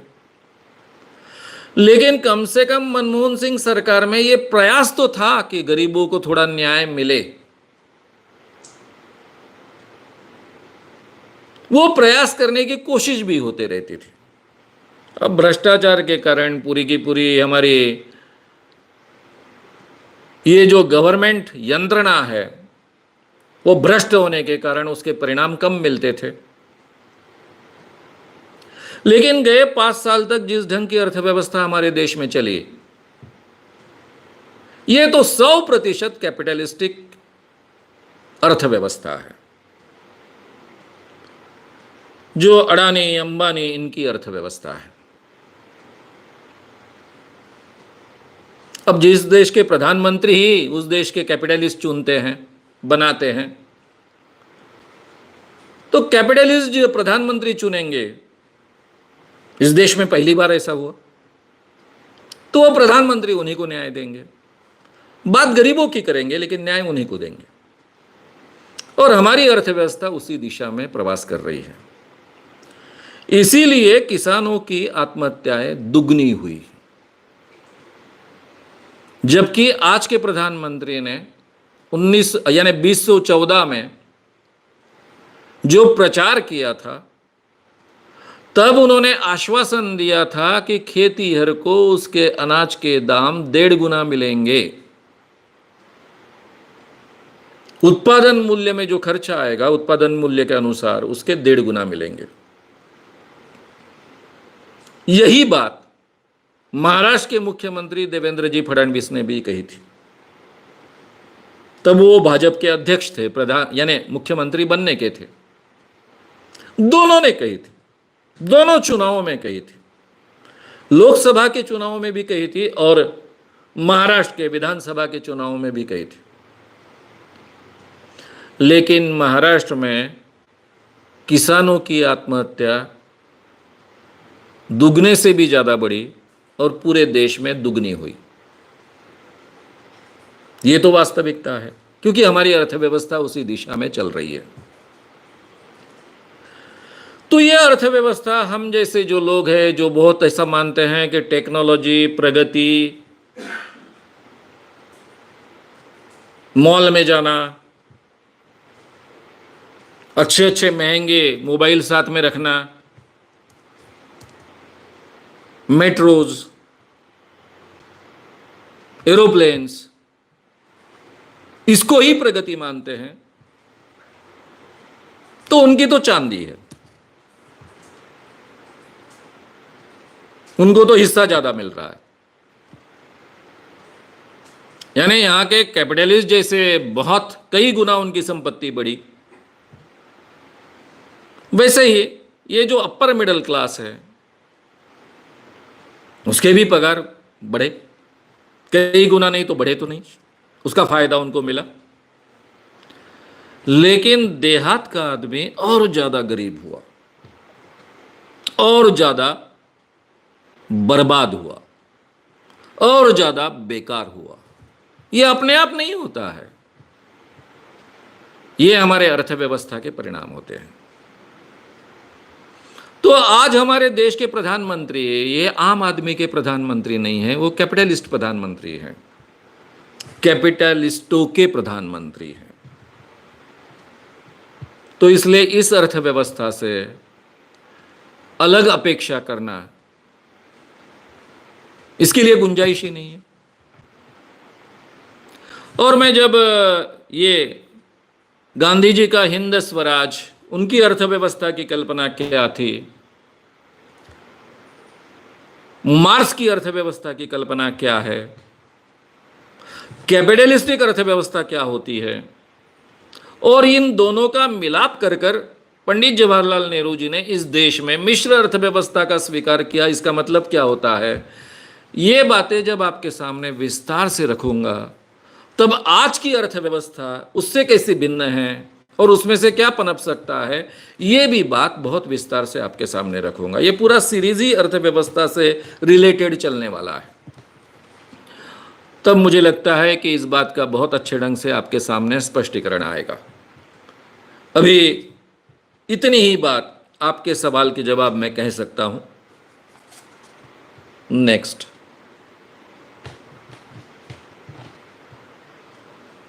कांग्रेस पार्टी, गांधी परिवार, इनको हिंदू विरोधी और मुस्लिम प्रेमी ये है, ऐसी धारणा पैदा की जाती है।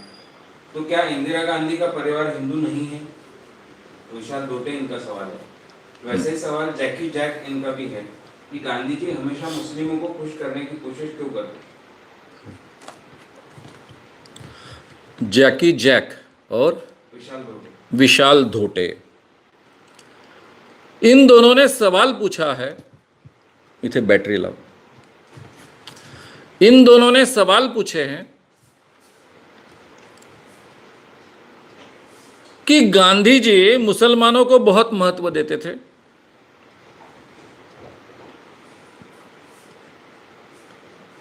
और गांधी परिवार यानी भारत का आज का गांधी परिवार, इन पर हमेशा आक्षेप लगाया जाता है कि वो मुसलमानों का बहुत हित करने का प्रयास करते हैं।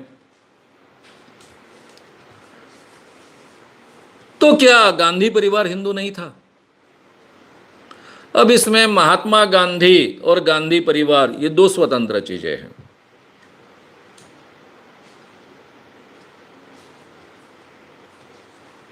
महात्मा गांधी अपने आप को सनातनी हिंदू कहते थे, केवल कहते नहीं थे, उनके पूरे जीवन में वो बात थी।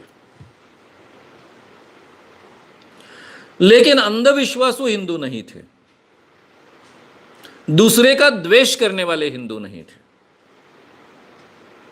अब हिंदू धर्म नाम की कोई चीज तो है नहीं, हिंदू एक कल्चर है। इस कल्चर में अलग अलग धारणाएं हैं, अलग अलग विचार है, अलग अलग उपचार यानी पूजा पद्धति है, अलग अलग जीने की पद्धति है, और फिर भी एक दूसरे के साथ में जुड़े हुए हैं। यही भारत की खासियत रही है और यही हिंदुस्तान की खासियत रही है। अब इसमें मुसलमान बड़ी संख्या में आए।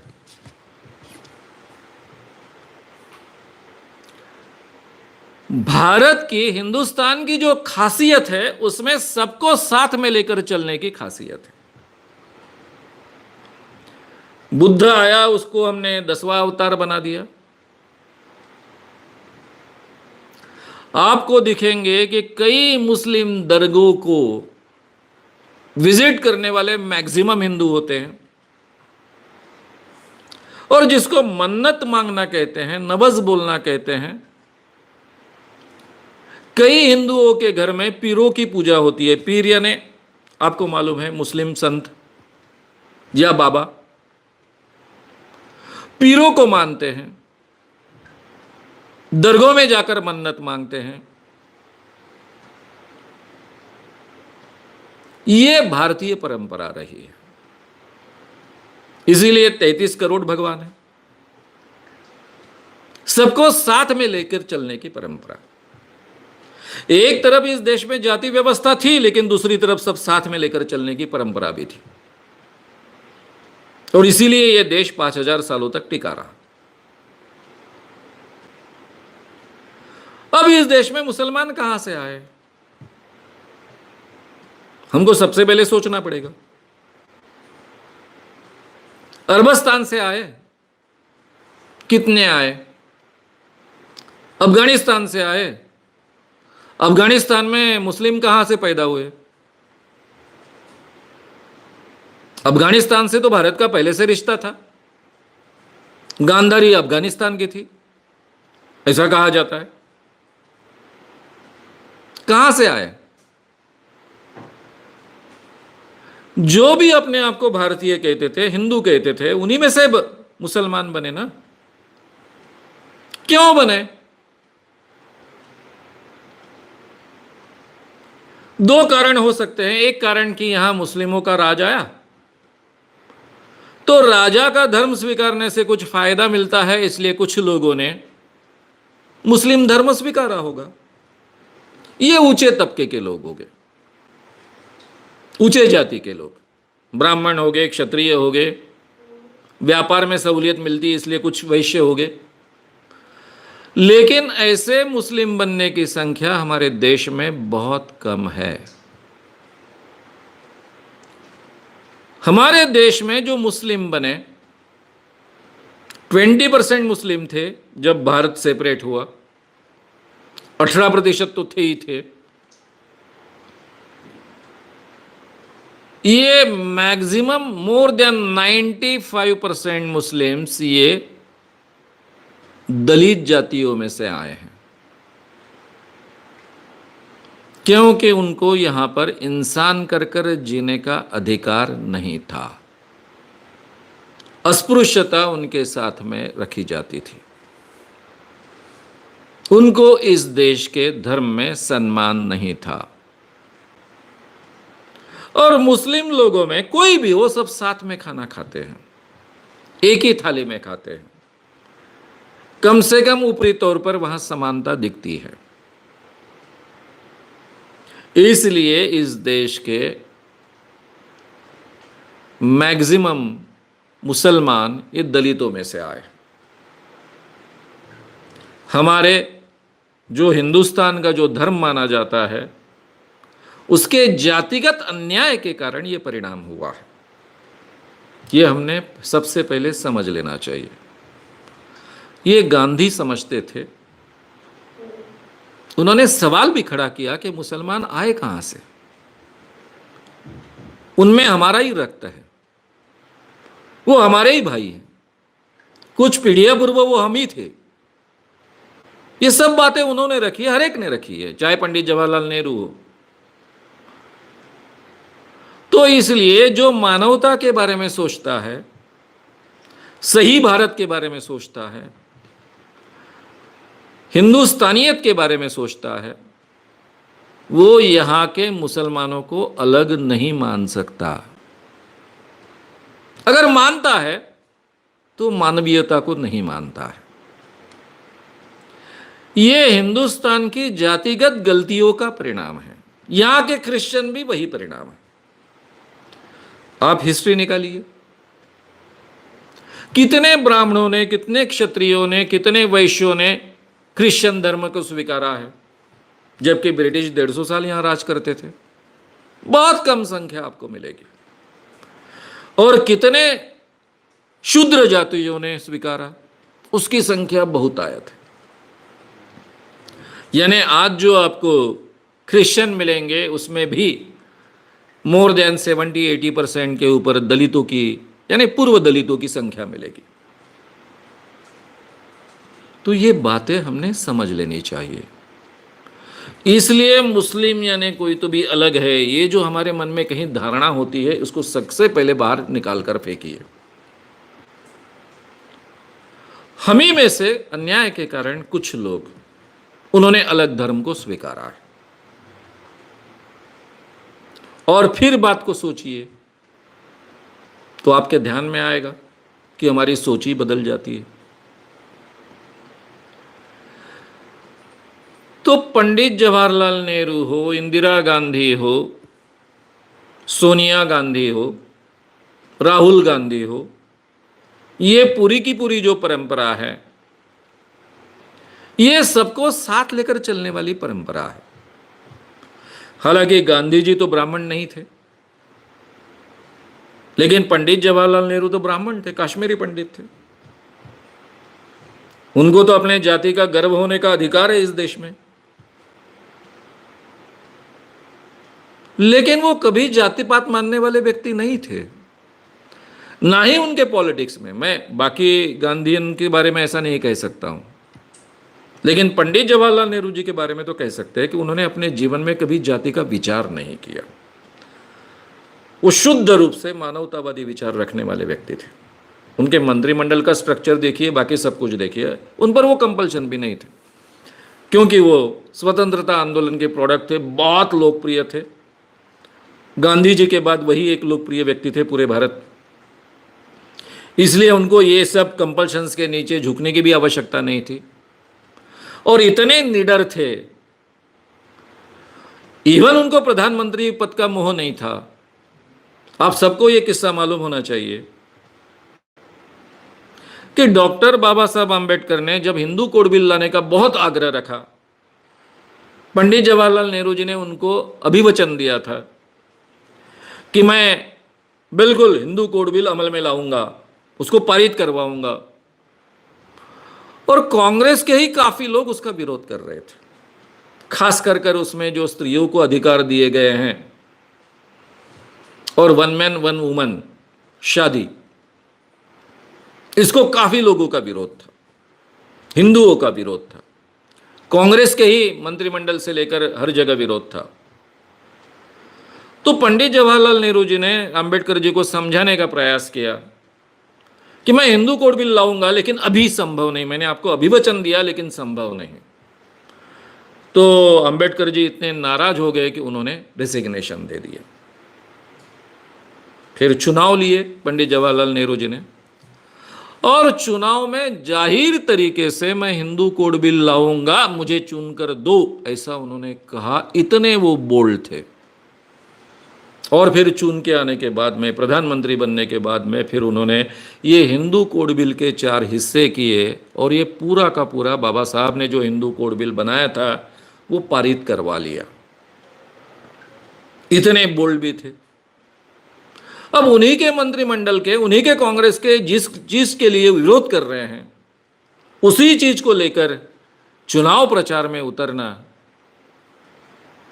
इसमें वो हार भी सकते थे, प्रधानमंत्री पद खो भी सकते थे। तो ये उनकी तैयारी थी। इंदिरा गांधी और बाकी लोग कम से कम धार्मिक द्वेष करने वाले लोग नहीं होते। और कोई भी शासक हो, अगर वो कोई धर्म का द्वेष करेगा तो पूरे देश को कैसे रिप्रेजेंट करेगा? वो तो हिटलर ही बनेगा। जर्मनी का जो उसने किया वही करेगा। द्वेष करने वाला, कोई भी अपने ही प्रजा में के एक बड़े तबके का द्वेष करने वाला व्यक्ति, उसको कमतर आंकने वाला व्यक्ति, उसको सेकेंडरी सिटीजन समझने वाला व्यक्ति कैसे देश का नेता बन सकता है? और बनेगा तो वो पूरा जर्मनी कर डालेगा उसको। तो इसलिए गांधीयन फैमिली हिंदू धर्म में उन्होंने जन्म लिया। हिंदू धर्म की खासियत है कि कोई भी चीज अमल में लाने का कंपल्शन नहीं होता है। आप हिंदू मां बाप के पेट से जन्म लेते हो, आप हिंदू हो। भगवान मानने वाले भी हिंदू है, भगवान न मानने वाले भी हिंदू है, वेद मानने वाले भी हिंदू है, वेद न मानने वाले भी हिंदू है। ये हमारी परंपरा रही है, यानी भारतीय। हिंदू शब्द का उपयोग करना नहीं करना ये आपका अधिकार है। तो इसलिए सही हिंदू वही होता है जो सबको साथ में लेकर चलता है, दूसरे धर्म का द्वेष नहीं करता है, दूसरे जाति का द्वेष नहीं करता है, वही सही हिंदू होता है। और इसी व्याख्या के जरिए हमने लोगों की पहचान करनी चाहिए। ये जो फैनेटिक है वो हिंदू नहीं है। हिंदू राष्ट्र की कल्पना करने वाले सही माने में हिंदू नहीं है। उनको अगर कल कहा जाए कि हिंदू यानी क्या डिफाइन करो, तो वो देश के 1000 टुकड़े कर डालेंगे। इस देश में राम को मानने वाले भी हैं और रावण को हीरो मानने वाले भी हैं। बड़ा तबका है। क्या उनको देश के बाहर निकाल करोगे? 4 प्रांत आपको तोड़ने पड़ेंगे इस देश से, पूरा का पूरा दक्षिण। तो ये देश ऐसा विचित्र देश, और ये विचित्रता इस देश की ही खासियत है। तो मुझे लगता है आपके सवाल का जवाब आ गया। Last question. गांधी जी जो प्रार्थना सभा करते थे, तो वो क्यों करते थे? उसमें कौन कौन आता था, किस तरह के लोग आते थे, और उसमें क्या क्या होता था? कबीर इनका कबीर इनका सवाल है कि गांधी जी जो प्रार्थना करते थे वो प्रार्थना का प्रकार क्या था, कैसी प्रार्थना थी, और उनमें कौन लोग शरीक होते थे। गांधी जी अपने आप को सनातनी हिंदू कहते थे। सनातनी हिंदू कर कर अपने आप को प्रोजेक्ट करते थे, और शायद इसीलिए वो पूरे देश के नेता बन पाए। और पूरे दुनिया के इतिहास में जितने लोगों को किसी ने रास्ते पर उतारा होगा, उतने बड़े तादाद में लोगों को लगातार रास्ते में उतारते गए। वो आध्यात्मिक व्यक्ति थे। अभी उनकी कुछ बातें मुझे जो पसंद नहीं, उसके बारे में मैं बोलने ही वाला हूं बाद में, जब वो रेफरेंस आएगा तब। लेकिन गांधी जी की प्रार्थना ये बहुत बड़ी क्रांति थी। प्रार्थना ये जीवन का हिस्सा उन्होंने बनाया, उनके पूरे आंदोलन का हिस्सा बनाया, उनके आश्रम के जीवन का हिस्सा बनाया। लेकिन ये प्रार्थना सर्वधर्म समभाव प्रार्थना थी। उसमें सभी धर्मों के संतों के दोहे थे। अलग अलग धर्मों की प्रार्थना उन्होंने साथ में पिरोई थी, ताकि हर भारतीय को, चाहे वो सिख हो, चाहे वो ईसाई हो, चाहे वो मुस्लिम हो, उसको वो प्रार्थना अपनी लगे। प्रार्थना इंसान को एक बेहतर इंसान बनाने की प्रक्रिया है, इसका उनको बहुत अच्छा भान था। वो आध्यात्मिक व्यक्ति थे, सही माने में आध्यात्मिक थे, लेकिन आध्यात्मिक क्षेत्र में जो ढकोसले हैं वो सब के सब ढकोसले उन्होंने टाल दिए थे। उसमें का जो केवल इंसान के लिए उपयुक्त हिस्सा है वही अपने जीवन में उन्होंने अमल में लाया, अपने आश्रम के जीवन में अमल में लाया और अपने आंदोलन में भी अमल में लाया।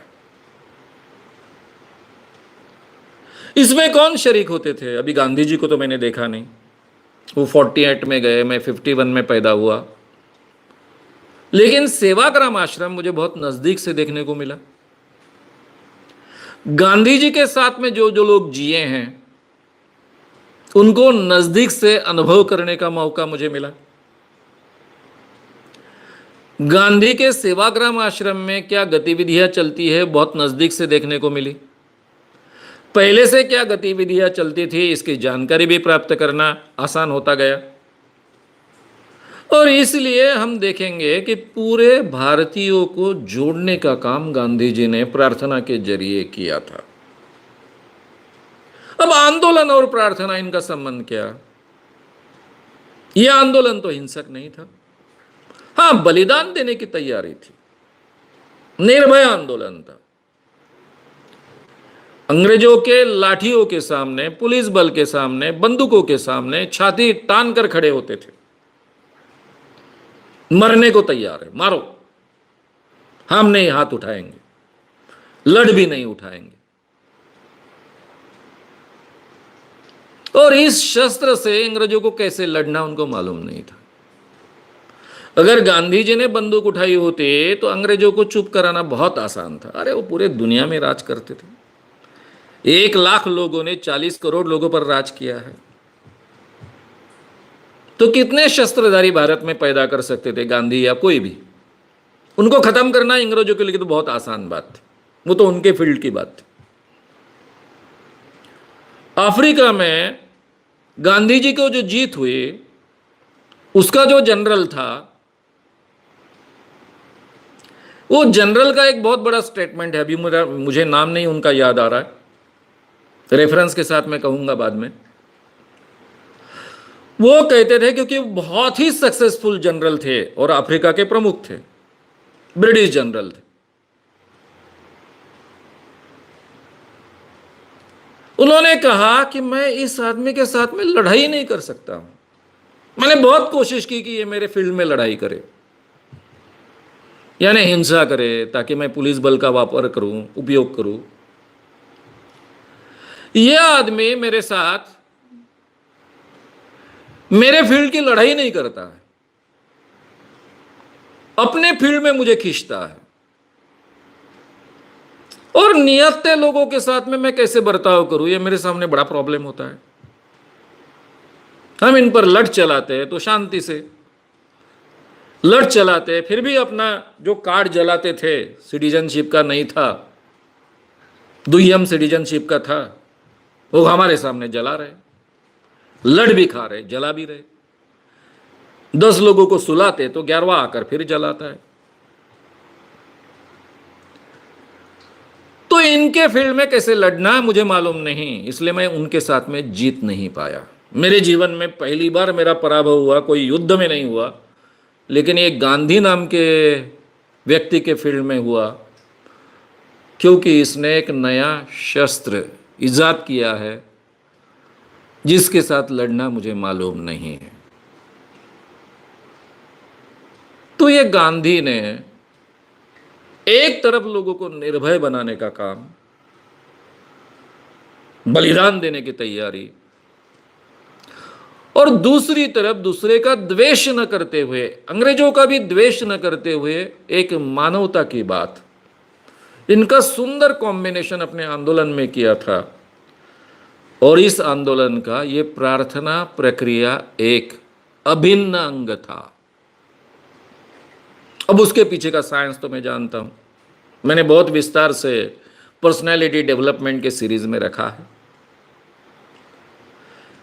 इंसान जब रिलैक्स होता है, प्रार्थना के जरिए भी रिलैक्स होता है, तो उसके टेंशन्स और एंजाइटीज का कैथारसिस होता है, वो निकल जाती है, अंदर बाहर से शांत होता है, और उसके साथ में जो बातें कही जाती है वो बहुत ही स्ट्रांगली उसके मन में प्रोग्राम होती है। तो ये सभी धर्मों का समभाव उसमें से प्रोग्राम होता था। आम इंसान के जो भी उस प्रार्थना में शरीक होता था, उसके मन में रिलैक्स हो जाता था। रिलैक्स होने के बाद में हमारी नकारात्मक भावनाएं, इमोशंस, उसका प्रमाण कम हो जाता है। द्वेष करने की भावना, दूसरों को कम आंकने की भावना, ईर्ष्या करने की भावना, ये सभी भावनाएं कम होती है, इंसान बेहतर इंसान बनता है। तो उनका आंदोलन सही माने में देखा जाए तो एक बेहतर इंसान बनाने का तरीका था। एक तरफ वो देश की स्वतंत्रता के लिए इंसान को तैयार कर रहे थे, और दूसरी तरफ उसी इंसान को लड़ने को प्रवृत्त कर कर ब्रिटिशों के खिलाफ इस देश को स्वतंत्रता प्राप्त करने की कोशिश कर रहे थे।